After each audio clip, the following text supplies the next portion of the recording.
Pemirsa, seluruh puskesmas di Kabupaten Ogan Komering Ulu Oku akan berubah status menjadi Badan Pelayanan Umum Daerah atau BLUD. Perubahan status ini diharapkan membuat puskesmas lebih kreatif untuk meningkatkan pelayanan kesehatan masyarakat di sana.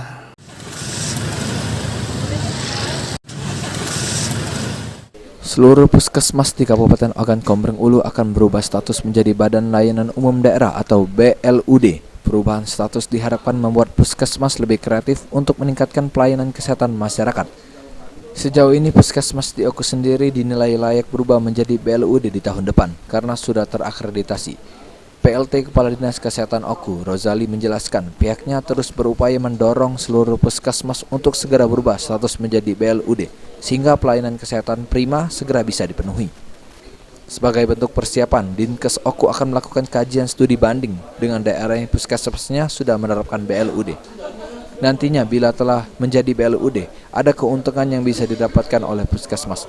Antara lain puskesmas dapat melakukan pengelolaan keuangan secara mandiri. Sekarang sudah terakreditasi, 18 puskesmas sudah terakreditasi. Jadi rencana ke depan kita rencanakan untuk BLUD. Setiap puskesmas BLUD. Jadi secara pengelolaan keuangan itu dikelola sendiri. Ya, terutama pembiayaan penganggaran.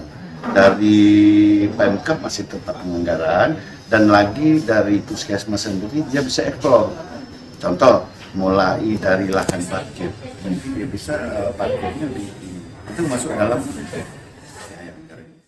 Selain menjadi BLUD, puskesmas juga lebih fleksibel mengembangkan berbagai program yang sesuai dengan kebutuhan masyarakat di daerah tersebut. Ari Pranika, PAL TV.